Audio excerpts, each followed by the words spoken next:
In the hallowed halls of New York's financial district, some institutions are not built of granite and steel, but of prime rib and secrets. The Vanguard was such a place. For 50 years, it had been the unofficial boardroom for the titans of industry, a sanctuary of dark wood, aged leather, and whispered deals.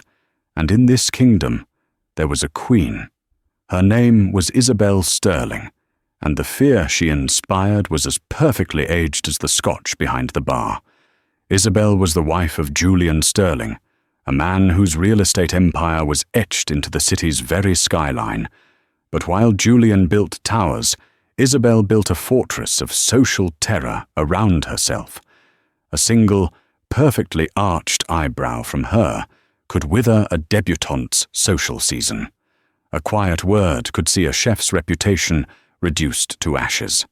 For a decade, her reign was absolute, a flawless tyranny conducted over crystal glasses and bone china.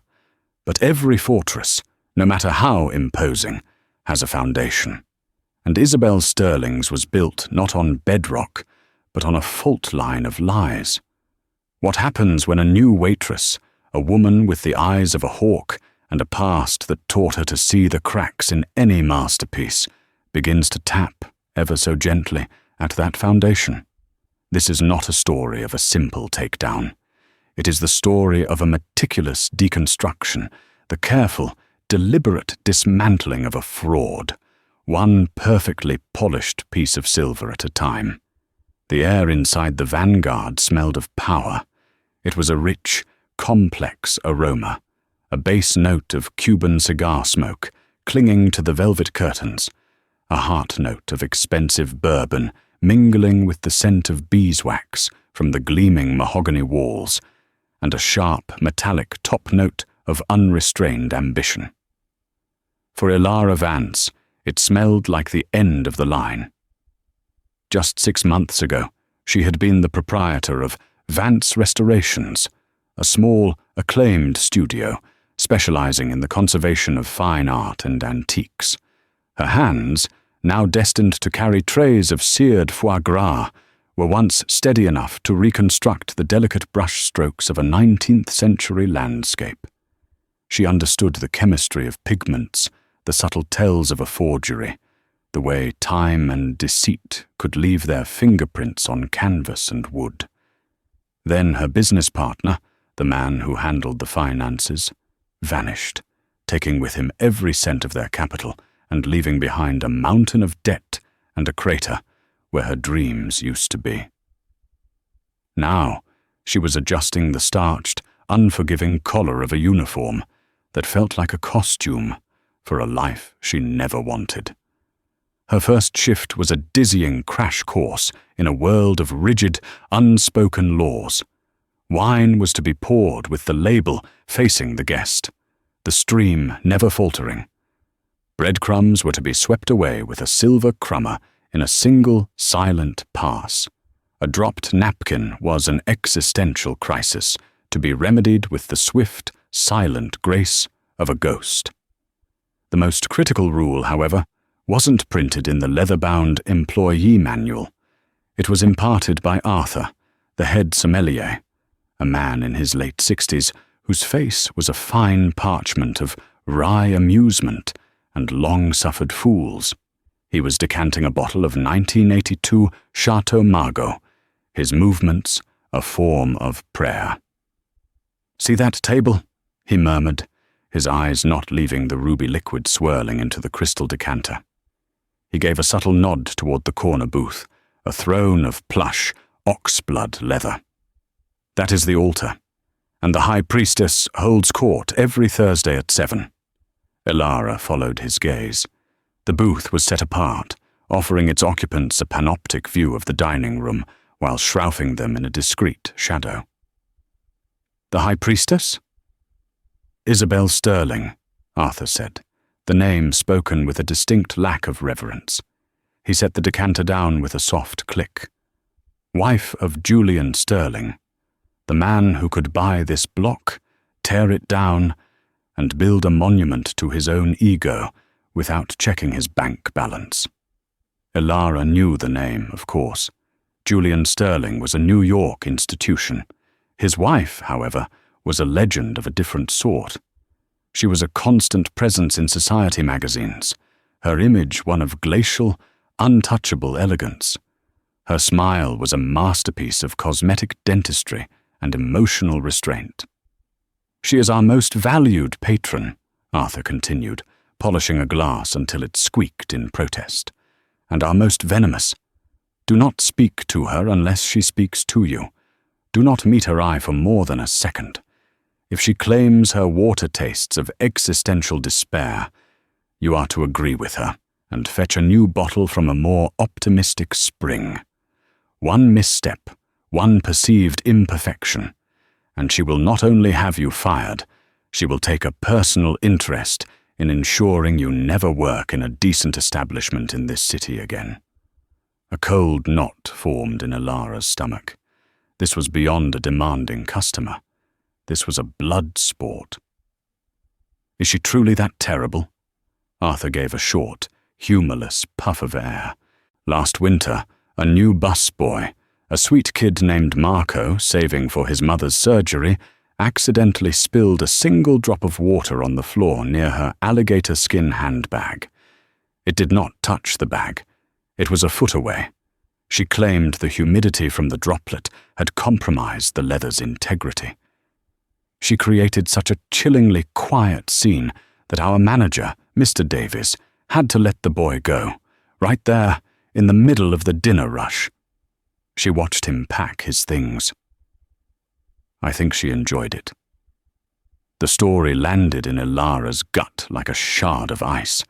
In her old life, she had dealt with arrogant collectors and duplicitous gallery owners, but this was a different echelon of cruelty, intimate, performative, and utterly without cause. At precisely 7 o'clock, a hush seemed to ripple out from the restaurant's entrance. The maître d', a man who normally exuded the unflappable calm of an air traffic controller, became a study in anxious deference as he led the Sterlings to their table.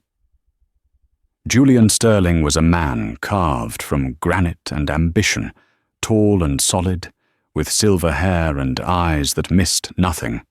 He moved with the gravity of a man who owned the very ground he walked on. But every eye was drawn to his wife. Isabel Sterling was a symphony of calculated perfection. Her auburn hair was swept into a chignon so flawless it might have been sculpted from glass. A dress the color of champagne clung to her frame, and a single, breathtaking diamond rested in the hollow of her throat. Her beauty was architectural, severe and impressive, but it offered no warmth. Her eyes, the color of a winter sky, swept the room, and Elara could feel the collective posture of the staff straighten as her gaze passed over them.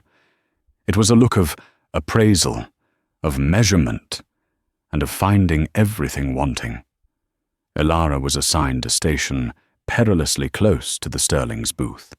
For the first hour, she moved through her duties with a focused, quiet efficiency, her past life of meticulous, patient work, lending her a grace she didn't know she possessed.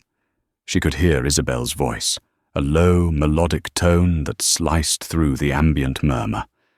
She complained that the orchestra playing in the lounge was a quarter tone flat. She sent back her consommé, claiming the chef had used white pepper instead of black, a distinction she asserted she could taste on a molecular level. Each complaint was a small, precise jab, a reassertion of her absolute authority. The main event occurred during the dessert course. A young waitress named Maria, her hands trembling almost imperceptibly, was presenting the cheese cart to the table next to the Sterlings. As she leaned forward to describe a particularly pungent Roquefort, the lace cuff of her sleeve wafted for a brief second in the general direction of Isabel's shoulder. It came no closer than a foot to her person. Isabel flinched as if she'd been struck. "Excuse me," she said. The words were not loud, but they had the effect of a gavel striking a block of marble. The entire dining room seemed to hold its breath. Maria froze, the colour draining from her face. "Yes, Mrs. Sterling." "Your sleeve," Isabel said, her voice dangerously soft. "It was in my personal space, the air around me." I am so sorry, Mrs. Sterling. I didn't touch you." "One does not need to be touched to be contaminated," Isabel replied, placing her dessert fork down with a click that echoed in the silence. "Think of the particles, the dust, the common air you've been moving through all evening. Now it's here, hovering. I find I've quite lost my taste for this soufflé." She pushed the perfectly risen chocolate soufflé an inch away from her. "Take it away." Julian Sterling let out a quiet sigh, the sound of a man long accustomed to these performances. He said nothing, merely staring into his glass of scotch, a king trapped in a gilded cage with a beautiful venomous panther. Mr. Davies materialized, his face a mask of mortified apology. He bowed, he scraped, he offered to have the pastry chef create a new dessert from ingredients flown in that afternoon. Maria stood behind him, looking as if she were awaiting her own execution. Elara watched from the shadows, a pitcher of ice water in her hand. This wasn't about hygiene or personal space. This was a public crucifixion, a ritualistic display designed to reinforce the social hierarchy. She felt a familiar burn in her chest, the same righteous anger that had fueled her when she'd discovered a client trying to pass off a clever forgery as a lost masterpiece. It was the offense of the lie, the gross abuse of power to create a false reality. Arthur had called this place a kingdom with a queen. He was right. And Elara Vance, standing silently with her tools of the trade, had just met the monarch. What Arthur didn't know was that Elara had spent the last 10 years of her life learning how to spot a fake, and she was beginning to suspect that the most magnificent forgery in the vanguard wasn't hanging on the walls. A week later, Elara found herself standing directly in the dragon's line of sight. It was another Thursday, the air thick with the promise of weekend profits and the palpable dread of Isabel Sterling's arrival. The server usually assigned to the Sterling station had come down with a sudden, debilitating case of what Arthur wryly called acute Isabelitis. Mr. Davies, his brow damp with perspiration, surveyed his staff like a condemned king, choosing his food taster. His gaze fell upon Elara. "Vance," he said, his voice a low, desperate plea. "You're steady. You don't rattle. You're on the corner booth tonight." A quiet chorus of sympathetic groans rippled through the service station. From behind the bar, Arthur caught her eye and gave a nearly imperceptible shake of his head, a silent offer to try and intervene. Elara simply gave a firm nod. "Yes, Mr. Davies." She spent the next 10 minutes in a state of intense preparation, as if cramming for a final exam. She reviewed the Sterling's preference sheet, a document longer than the Declaration of Independence. Isabel took her Pellegrino at precisely 45 degrees Fahrenheit, with 3 thin slices of lime, not wedge-cut, arranged in a floating pinwheel. She insisted the butter for her bread be unsalted, whipped, and served in a quenelle shape. Julian drank a specific 25-year-old single malt scotch, neat, but the glass had to be chilled with a single large ice sphere, which was then removed before the scotch was poured, leaving only a faint frost. Every detail was a potential landmine. When the Sterlings arrived, Elara was a statue of professional calm. She approached the table, her posture impeccable, her expression a carefully neutral mask. "Good evening, Mr. and Mrs. Sterling. My name is Elara, and I will be taking care of you this evening." Isabel's gaze flickered over her, a cold scan that lasted no more than a second, but felt like a full-body X-ray. She gave no sign of recognition. "Pellegrino, 3 slices. Pinwheel," she stated, already dismissing Ilara to focus on the menu. "Of course," Ilara replied, her voice even and smooth. She executed the initial drink service with the precision of a surgeon. The water was presented, the scotch poured, the butter quenelle placed just so. For a fleeting moment, Ilara allowed herself to hope she might survive the evening. The hope was obliterated when Isabel summoned her back to the table with a sharp, impatient flick of her fingers. She pointed a long, manicured nail at the small, ornate silver vase in the center of the table, which held a single, perfect, white rose. "This rose," Isabel began, her voice dripping with theatrical disdain. "It's wilting." Ilara looked at the rose. It was pristine, its petals firm, its color a flawless cream. There was not a hint of brown on its edges. It had been placed there not 20 minutes ago. This was the test. The opening gambit in Isabel's cruel game. This was the moment she was expected to stammer, to apologize, to accept a reality that did not exist. Instead of panicking, Ilara's mind shifted into its old, familiar groove. Analyze the object, identify the claim, assess the motive. The claim was false. Therefore, the motive was not about the rose, it was about her. Isabel wasn't angry, she was expectant, waiting for the flustered reaction that would feed her sense of control. Ilara decided to change the rules of the game. "You have an exceptional eye, Mrs. Sterling," Ilara said, her voice a placid sea of professional concern. The unexpected compliment caught Isabel slightly off guard. Most people wouldn't notice such a subtle shift in the cellular turgor of the petals.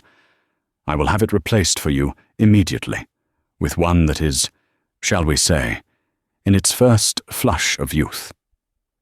She reached for the vase, but Isabel held up a hand. "No, don't bother. The aesthetic of the table is already compromised. The moment is ruined." She turned to her husband. "You see, Julian, this is the problem with standards today. There is no attention to detail, no proactivity." Julian Sterling simply swirled the amber liquid in his glass. "It's a flower, Izzy." "It is never just a flower, Julian," she snapped, her voice like the crack of a whip. "It is a symbol of a standard this Ilara clearly fails to comprehend." Her cold eyes bored into Ilara again. "Perhaps your talents are better suited to a less discerning establishment. A diner, perhaps?" The threat was unmistakable, hanging in the air like poison gas. The couple at the adjacent table had fallen silent, their forks hovering over their plates. This was the evening's entertainment. Ilara held Isabel's gaze. She did not look away. She did not break. Instead, she gave a small, respectful nod. "Thank you for the feedback, Mrs. Sterling. It is an honor to serve a patron with such a refined sensibility. I will redouble my efforts to ensure the rest of your evening meets that standard." She gave a slight bow and retreated, her steps unhurried. She could feel Isabel's stare on her back, burning with frustration. A panicked apology would have been a victory for Isabel. An argument would have been a triumph. This calm, almost scholarly acceptance of her absurd complaint was something else entirely.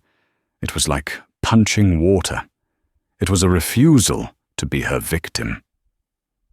As she passed the bar, Arthur was polishing a row of snifters. He didn't look at her, but he spoke in a low murmur. "You just survived a direct artillery strike with a compliment. I've never seen that before." "She's not angry about the rose," Ilara murmured back. "She's angry that I'm not afraid of her." For the remainder of the meal, Isabel was icily silent, communicating her needs through sharp gestures and pointed looks. But Ilara noticed something new. Isabel kept watching her, a flicker of deep-seated irritation in her eyes. It was the look of a master puppeteer whose marionette had suddenly refused to dance. She had pulled the strings of fear, and nothing had happened. As the Sterlings were leaving, Julian paused beside Ilara for a moment as his wife swept ahead toward the door. He discreetly pressed a crisp, folded $200 bill into her hand. "My apologies for the theatricality," he mumbled, his gaze fixed somewhere over her shoulder. "She's been under a great deal of pressure." Ilara watched them depart, the bill feeling like a piece of evidence in her palm. This wasn't about pressure. It was about a deep, fundamental insecurity. An insecurity so profound that it required the constant, public humiliation of others to keep it at bay. And Ilara Vance, who had spent a decade studying the fine art of deception, had just realized that Isabel Sterling's entire persona was a meticulously crafted illusion. And like any illusion, it could be taken apart, piece by piece. She just had to find the tell. The encounter with Isabel lit a quiet, methodical fire in Ilara. It wasn't a quest for revenge, but a professional puzzle she couldn't leave unsolved. In her restoration work, she'd been trained to see beyond the surface, to analyze the craquelure of old paint, the composition of the canvas, the style of the frame, to understand the true history of an object. She decided to apply the same principles to Isabel Sterling. Her investigation began not with a computer, but with her eyes and ears. The staff at the Vanguard was a living museum of Isabel's cruelty, a collection of scars and stories. In the hushed moments before service, in the cramped break room that smelled of silver polish and anxiety, Ilara listened. Remember the time she sent back a bottle of Domaine de la Romanée Conti, claiming it was corked? One of the older waiters recounted. Arthur tasted it. The chef tasted it. It was perfect, but she insisted. A $7,000 bottle of wine, down the drain, just to make a point. What about when she told the new hostess, Chloe, that her perfume was aggressively plebeian and gave her a headache? Another added. Chloe was wearing a single dab of lavender oil. She cried for an hour in the coat check. These were tales of petty tyranny, but Ilara was searching for a pattern. The common thread was Isabel's obsession with a very specific, almost academic performance of old money heritage. Her complaints were never just about quality. They were about authenticity, provenance, and a deep-seated knowledge that she seemed desperate to display. It suggested the frantic overcompensation of someone who had learned a part rather than lived it. Arthur, the sommelier, became her most crucial resource. One quiet Monday evening, as he meticulously updated the wine cellar inventory, Ilara approached him. "Arthur, you've been here for decades.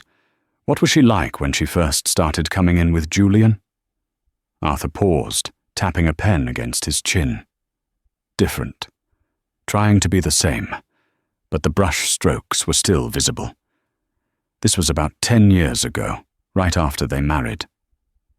She was watchful, anxious. You could see her watching the other society wives, how they held their forks, how they pronounced Gevrey Chambertin. She was an apprentice, learning the craft of being rich. "And her family?" Ilara asked. "The magazines always mention she's a Devereux, the Boston Devereux. Old shipping money." Arthur let out a low chuckle. "Ah, yes, the Devereux. A very distinguished, very private family. So private, in fact, that no one seems to have actually met any of them. Julian was a widower for a long time. Isabel was this breathtaking creature who appeared out of nowhere. He was utterly smitten. He wouldn't have questioned her story any more than he'd questioned the law of gravity." He leaned in, his voice dropping.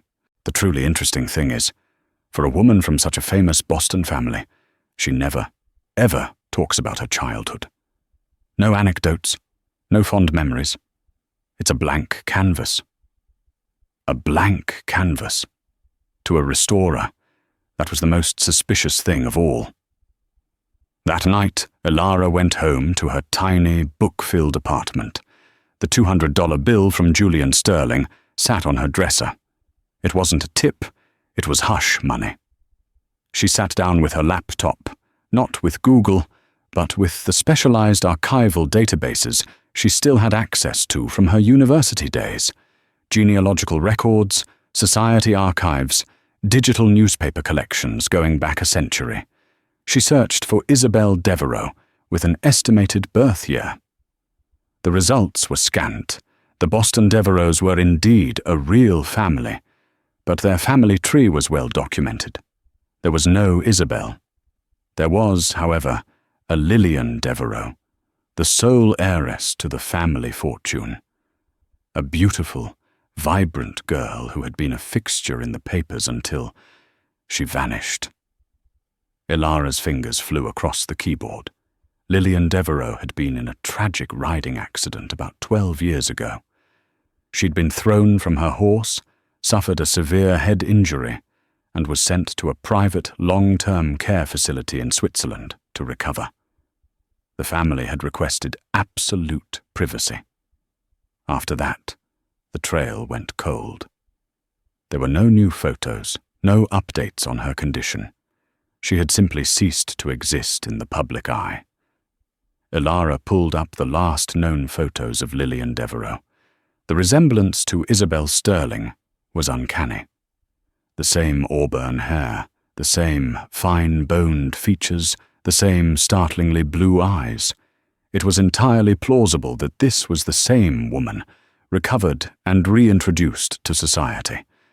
But something nagged at Ilara, a restorer's instinct.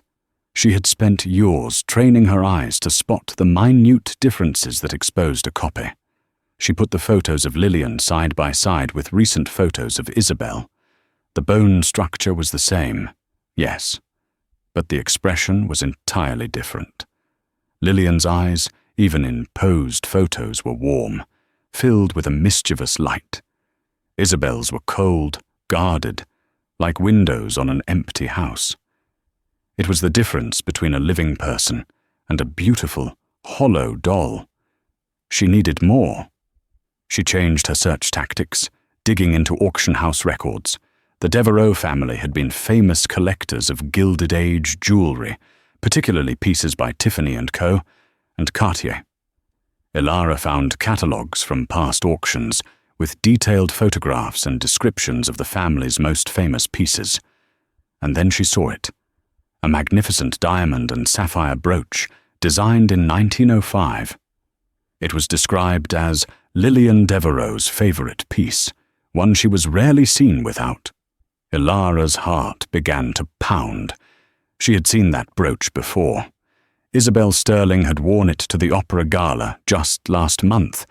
It had been featured in a close-up shot in Vogue. Ilara pulled up the magazine photo on her screen and zoomed in. Then she compared it to the high-resolution image from the auction catalogue.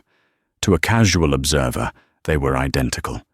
But to Ilara, the differences screamed. The filigree work on the original was delicate, hand-tooled, with the slight, charming imperfections of a master craftsman. The one Isabel wore was too perfect, its lines too uniform, the telltale sign of a modern cast made from a mold. The sapphires in the original were described as cashmere sapphires, famous for their velvety, cornflower blue hue.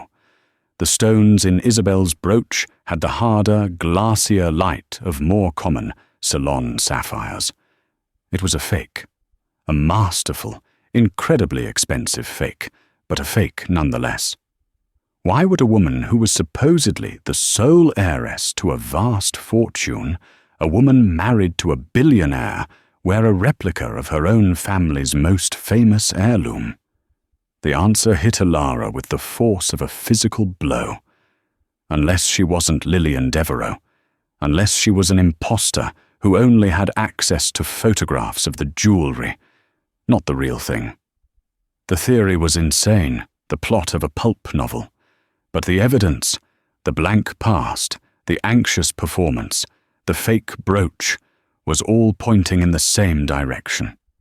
Isabel Sterling wasn't just a cruel woman. She was a ghost, an identity thief who had stolen the life of a woman lying helpless in a hospital bed thousands of miles away. Ilara leaned back, the enormity of her discovery washing over her. She now understood the source of Isabel's cruelty. It was the desperate, unending terror of being exposed. Every waiter, every busboy, every person she deemed common was a potential threat, a mirror reflecting a past she had clawed her way out of. Her tyranny was not an exercise of power, but a frantic, daily defense against the truth. Ilara now held the ultimate secret.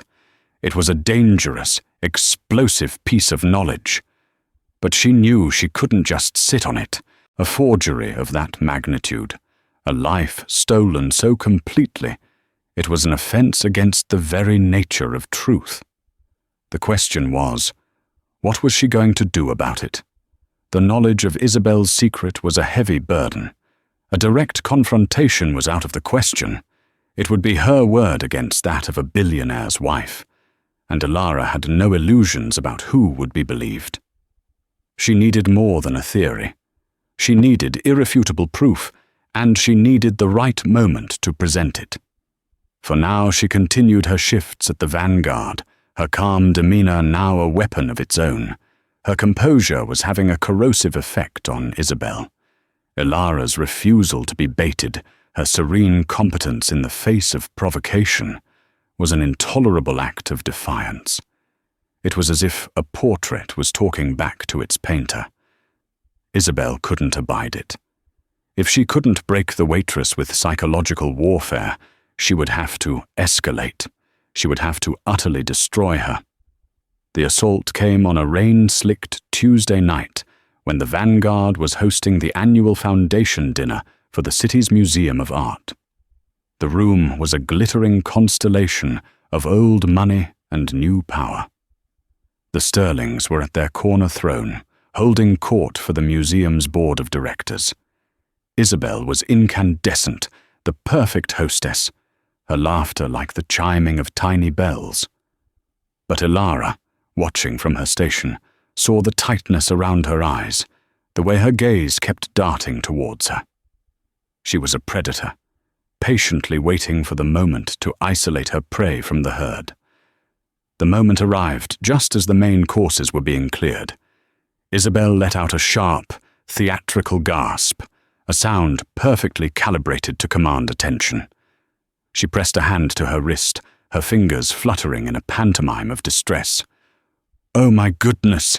she cried, her voice carrying a note of carefully rehearsed panic. "It's gone." Julian turned to her, his brow furrowed in concern. "What's gone, Izzy?" "My bracelet!" she exclaimed, her voice rising to draw in the surrounding tables. "The Devereux emerald bracelet. My grandmother's. Richard, you remember it. It's gone from my wrist." A wave of concerned murmurs spread through the room. This wasn't just a piece of jewelry, it was a piece of New York history, a legendary Art Deco masterpiece rumored to be priceless. Isabel stood, her eyes wide with frantic disbelief. "It was here just a moment ago. I felt it. I remember checking the clasp right before the waitress cleared my plate." Her eyes, cold and sharp as daggers, locked onto Ilara. "You," she said, her voice dropping to a venomous whisper that was somehow louder than a shout. "You were the last one near me. You brushed against my arm when you took my husband's plate." The accusation, obscene and devastating, hung in the suddenly silent room.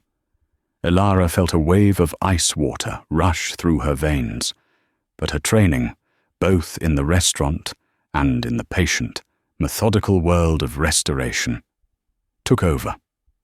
Do not react. Observe. Analyze the materials. "Mrs. Sterling," Ilara said, her voice miraculously steady despite the frantic pounding of her heart, I assure you, I didn't see a bracelet."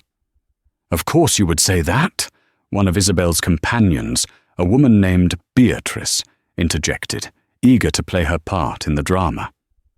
"It could have come loose, fallen onto the plates you were clearing." The entire restaurant was now an audience to the unfolding execution. Mr. Davies scurried over, his face the color of ash.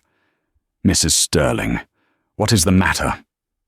"The matter, Davies," Isabel said, pointing a trembling, accusatory finger at Alara, "is that a priceless family heirloom has vanished, and your waitress here is the only person who could have possibly taken it. I want her searched. I want the kitchen garbage sifted through.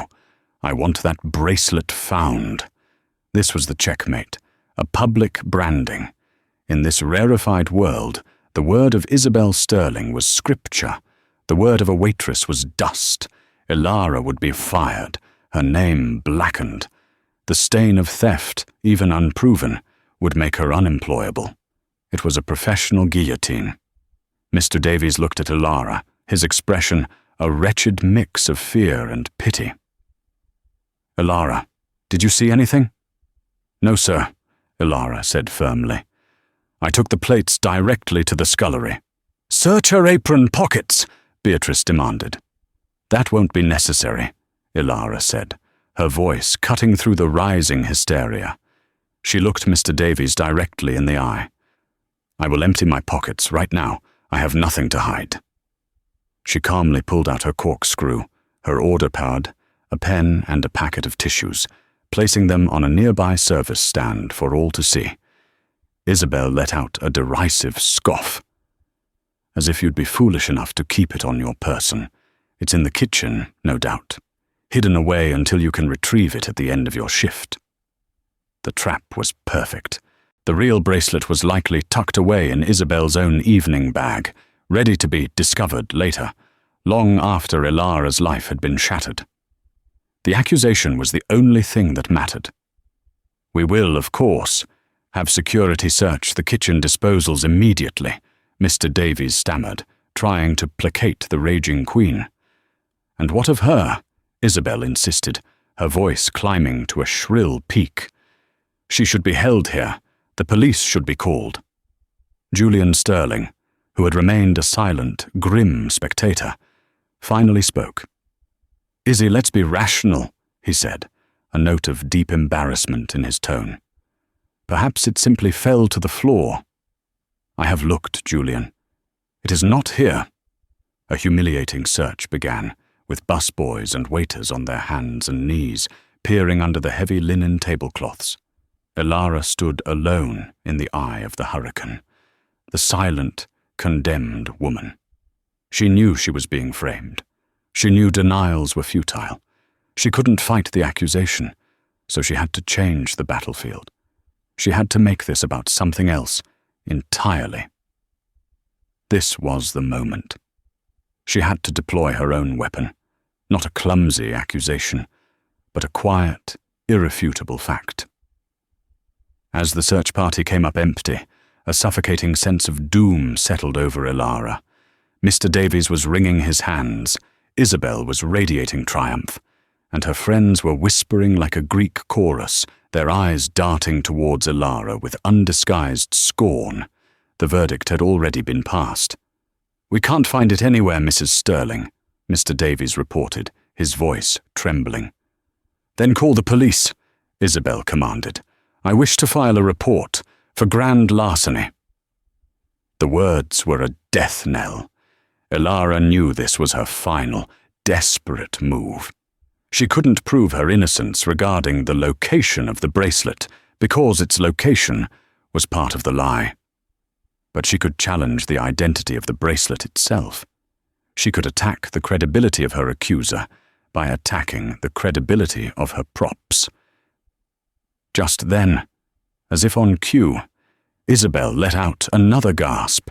"Wait," she said, her eyes lighting up with feigned surprise. She reached down beside her velvet seat cushion. "What is this?" With a flourish, she pulled out the missing emerald bracelet, its green stones glittering malevolently under the chandelier. Oh, thank heavens! It must have slipped off and fallen into the seat. How silly of me. A collective sigh of relief went through the room. Mr. Davies looked as if he might faint. The crisis was averted. But Isabel wasn't finished. She held up the bracelet, a cruel, triumphant smile playing on her lips. She looked directly at Ilara. Well, it seems we have found my bracelet, no thanks to the staff's incompetence. She turned to her husband. But the stress of it all, this girl with her sullen silence, making me feel like I was the one on trial. I still think she should be dismissed. Her presence is unsettling. This was the final twist of the knife, to be both the accuser and the savior, while still demanding her pound of flesh. But the bracelet clattered onto the pristine white linen, a sound of such finality it seemed to crack the very air in the dining room. It was not the sound of metal on wood, but of a gavel on a coffin. In the ensuing silence, a new physics took hold. The collective gaze of New York's elite, once a source of Isabel Sterling's power, now became a crushing weight, 100 pairs of eyes turning her from a queen into a specimen under glass.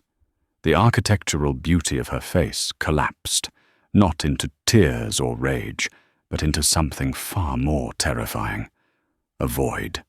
The mask had not just been removed, it had been shattered, and there was nothing beneath it but the stark, hollow terror of non-existence. She did not run. She rose. Her movements were stiff, robotic, as if the puppeteer had cut her strings, and she was now operating on a residual, horrifying memory of grace. She walked away from the table, from her husband, from the life she had so meticulously, so ruthlessly constructed. Her path through the restaurant was a gauntlet of frozen faces and averted eyes. No one whispered. No one moved. They simply watched the ghost of Isabel Sterling depart, leaving behind only the faint, cloying scent of her perfume and a profound, shared sense of catastrophic embarrassment. The doors of the vanguard swung shut behind her, and the spell was broken. A collective, shuddering exhalation swept the room. Forks scraped against plates, voices murmured, but the rhythm was wrong. The key was off. The evening's grand opera had ended in a shriek of feedback, and no one knew how to find the melody again. At the center of it all stood Ilara, a pillar of stillness in the swirling chaos. The adrenaline that had turned her spine to steel was beginning to ebb, leaving a tremor in its wake. Her hands, clasped behind her back, were shaking. She had not merely won an argument. She had detonated a life. She, a restorer, a person whose entire professional ethos was built on preservation, on the careful mending of what was broken, had just engaged in an act of total, irrevocable demolition. The irony was a bitter acid in her throat. Julian Sterling had not moved. He sat staring at the spot where his wife had been, his face a canvas of dawning, horrified comprehension. He was a man who dealt in concrete certainties, zoning laws, tonnage of steel, return on investment. He had built his world on foundations he could measure and trust. Now he was discovering that his own home, the very bedrock of his private life, had been built on a sinkhole. He slowly, almost reluctantly, reached out and picked up the emerald bracelet. He turned it over and over in his powerful hands, this glittering, beautiful lie. It felt heavier than it should, weighted with the density of a decade's worth of deceit. His eyes, the color of wet slate, finally lifted to meet Ilara's. There was no gratitude in them. There was no anger. There was only the raw, desolate look of a man who has just been shown the blueprint to his own prison. He knew, with a certainty that chilled him to the bone, that this waitress, this complete unknown, had seen more of the truth in 10 minutes than he had in 10 years of marriage. Mr. Davies, his face a patchwork of relief and terror, scurried to Ilara's side. "Miss Vance, What? Should I?" He was a man whose entire rule book had just been set on fire. Before Ilara could answer, Julian Sterling spoke, his voice a low rumble that cut through the manager's stammering. "Leave her be, Davies." He rose from his chair, placing the bracelet carefully into his jacket pocket. He walked not to the exit, but directly to Ilara. The remaining diners watched, transfixed. This was the second act. He stopped a foot from her. He was a tall man, used to commanding any space he occupied, but now he seemed diminished, his presence folded inward. "In the staff entrance," he said, his voice barely a whisper, meant for her alone. "When your shift is over, I need to understand." It was not a request. It was the plea of a drowning man asking how the ocean got in. Ilara gave a single, sharp nod. He turned and walked out, his stride just as powerful as when he had entered. But now it seemed hollow, the march of an automaton. The rest of her shift passed in a surreal haze. The other staff treated her with a new, awe-struck reverence, moving around her as if she were a holy relic or an unexploded bomb. They spoke to her in hushed tones, their eyes wide with the second-hand thrill of her regicide. Arthur caught her eye from behind the bar and raised a glass of water to her in a silent, solemn toast. To Ilara, their admiration felt misplaced. She felt no triumph, only a profound and unsettling emptiness, a post-battle quiet where the screams had been. She had stared into the abyss of another person's fraudulence and had used it to destroy her. She was not sure what that made her. At 2 a.m, she pushed through the heavy steel door into the rain-slicked alley behind the restaurant. The air was cold, smelling of wet asphalt and garbage. Julian Sterling was there, leaning against the damp brick wall, a solitary figure illuminated by the jaundiced glow of a single security light. The limousine that was usually purring at the curb was gone. He was alone. "I dismissed my driver," he said, as if sensing her question. "This is not a conversation for an audience." He pushed himself off the wall. The rain had plastered his silver hair to his forehead, and for the first time, he looked not like a titan of industry, but simply like a man, old and tired and lost. "The honeybee," he stated, his voice flat. Was there really a honeybee? "No," Ilara said, her own voice sounding thin in the cavernous alley. "There wasn't. A forger copies what they can see. They can't replicate the secrets. I gambled that her knowledge was only surface deep." He let out a short, harsh breath that might have been a laugh. "A gamble. You gambled, and you ruined her. And me." He took a step closer, his gaze intense. "Why? Why did you do it? Was it for Maria, the girl she tormented over the cheese cart? Or Marco, the busboy she had fired over a drop of water? Was this some grand crusade for the little people?"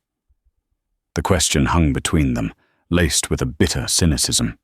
Ilara thought for a moment, the cold rain dripping from the fire escape above, tracing patterns on the pavement. "No," she said, the truth of it surprising even herself. "At first, maybe. But tonight wasn't about justice. It was about a professional offense. She was a bad forgery, a lazy one. She surrounded herself with fakes because she was one. Her cruelty wasn't power, it was a desperate attempt to distract from the flaws in her own construction. It offended me. As a craftsman." Her answer seemed to land with him. He nodded slowly, the fight draining out of him. "A craftsman," he repeated softly. He reached into his pocket and pulled out the emerald bracelet. It looked cheap and gaudy in the stark, ugly light of the alley. He held it out to her. "Take it," he said. Ilara recoiled slightly. "I don't want it." "I'm not giving it to you as a reward," he snapped, his voice raw with pain. "I'm giving it to you because it belongs to you now. You made it. You conjured it into being as a weapon. It is the instrument of my education. I don't ever want to see it again. But I don't think I should ever be allowed to forget it either. You seem to be a woman who understands the nature of artifacts. Consider this one yours to curate." Hesitantly, Ilara took the bracelet. It was cool and heavy in her palm, a dead weight of lies and rhinestones. "My lawyers have already started digging," he continued, his voice dropping again. "They're looking at a private care facility in Switzerland, at a nurse's aide named Evelyn Price. I suspect they will find that the real Lillian Devereux has been dead for years." He looked away, up at the black, starless sky. "I bought a story. A beautiful, perfect story. I paid for it, I displayed it, and I never once checked the provenance." He finally looked back at her, and his eyes were glistening. "I need to know what else is fake. Everything she touched, everything she brought into my life, my homes, the art, the furniture, the jewelry. It's all suspect now. My entire life is a museum of fakes, and I've been acting as the proud curator." He took a step back, creating a distance between them. "I looked you up. Vance Restorations, your partner. I understand what was taken from you. I am not offering you a job, Miss Vance. I am offering you a commission, a very large one. I want you to go through my life and tell me what is real. I will fund the resurrection of your business. I will give you a laboratory, a staff, whatever you need. In return, you will give me the truth, no matter how ugly it is." He didn't wait for an answer. He turned and walked down the alley, his expensive shoes splashing in the puddles, a king voluntarily walking into exile from his own kingdom of lies. Ilara stood alone in the rain, the fake bracelet clutched in her hand. This wasn't a happy ending. It was a reckoning, and it was just beginning. Evelyn, did not go home. Not to the Fifth Avenue palace of glass and marble. She directed the taxi to a nondescript hotel in Midtown, a place of transient businessmen and anonymous tourists. She paid in cash. In the sterile beige room, she peeled off the champagne-colored dress, letting it fall to the floor like a shed skin. She removed the diamond necklace, the earrings, the rings, placing them on the cheap laminate nightstand where they looked absurd, like props left behind on a dismantled stage. She stood before the full-length mirror on the back of the closet door. For 10 years, this ritual had been an affirmation. She would look at the reflection and see Isabel Sterling, a masterpiece of her own creation. She would see the flawless hair, the disciplined posture, the eyes that held a universe of contemptuous power. Tonight, she saw only Evelyn Price, a tired woman in her late 30s, with fear-haunted eyes, and the faint, indelible slump of a person who has spent too much of her life on her feet. The face was the same, but the illusion that animated it was gone. The magic had failed. The incantation had been broken by a waitress who looked at her and saw not a queen, but a poorly executed copy. She had spent years at that Swiss clinic, tending to the shell of Lillian Devereux, listening to the doctors and the family's lawyers discuss the vast, untouched fortune, the legendary heirlooms, the life suspended in a coma. She had studied the photographs, memorized the family tree, practiced the accent.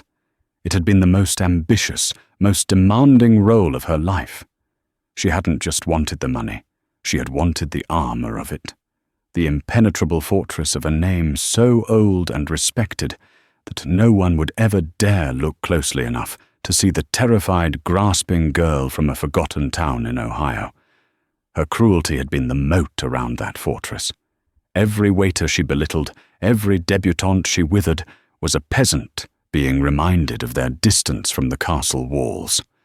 It was a constant, exhausting performance of a power she secretly knew was fraudulent. And the waitress hadn't stormed the castle. She had simply walked up to the gate and pointed out that the stones were painted canvas. A dry, rattling sob escaped her lips, a sound utterly alien to the cultivated melody of Isabel's voice. She slid down the wall, curling into a ball on the cheap, scratchy carpet. She was not mourning the loss of Julian or the money or the status. She was mourning the death of Isabel Sterling. Isabel had been her armor, her art, her religion. Without her, Evelyn Price was nothing but a collection of raw nerves and stolen memories. The silence in the hotel room was absolute.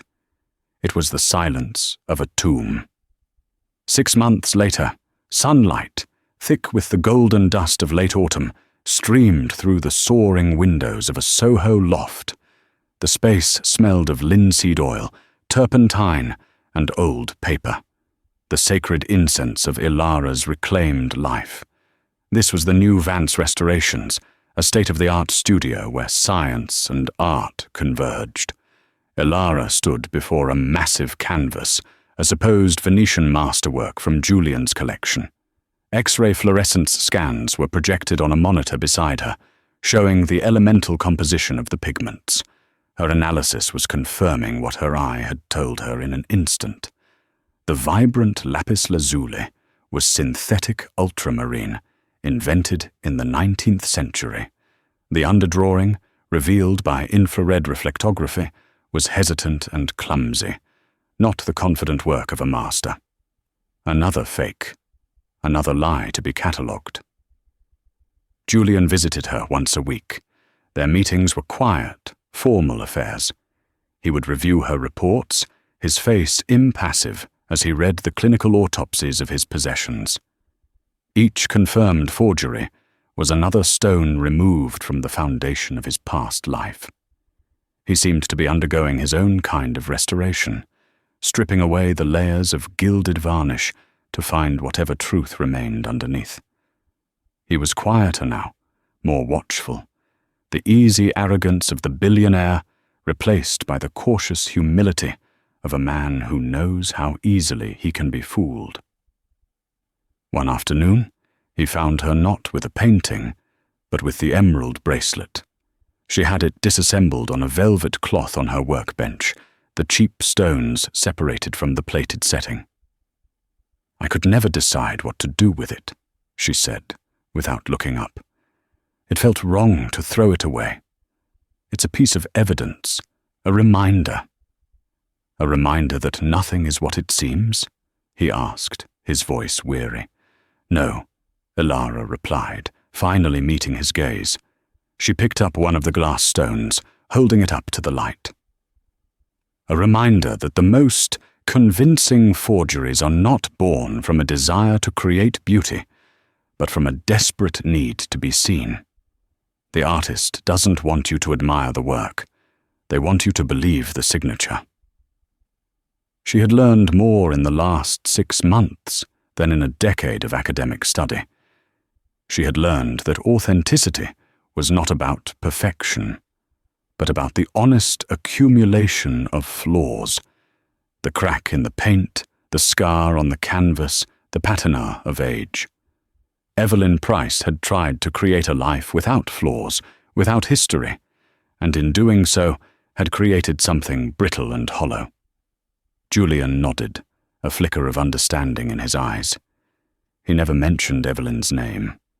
According to his lawyers, she had taken a settlement and vanished, disappearing back into the anonymity from which she had come.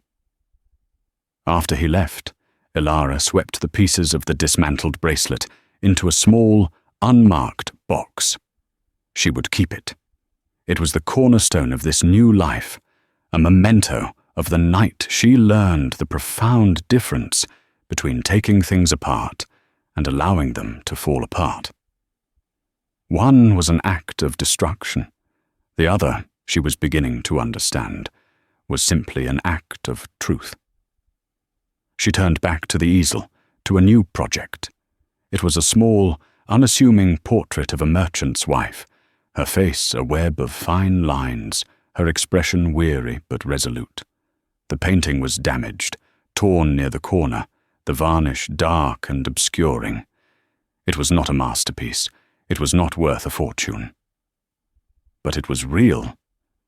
And as Elara picked up her finest brush and began the patient, meticulous work of mending the tear, she felt a sense of peace settle over her, deep and profound. She was no longer just a restorer of objects. She was a keeper of their stories, a guardian of the beautiful, damaged, undeniable truth. And she was finally home.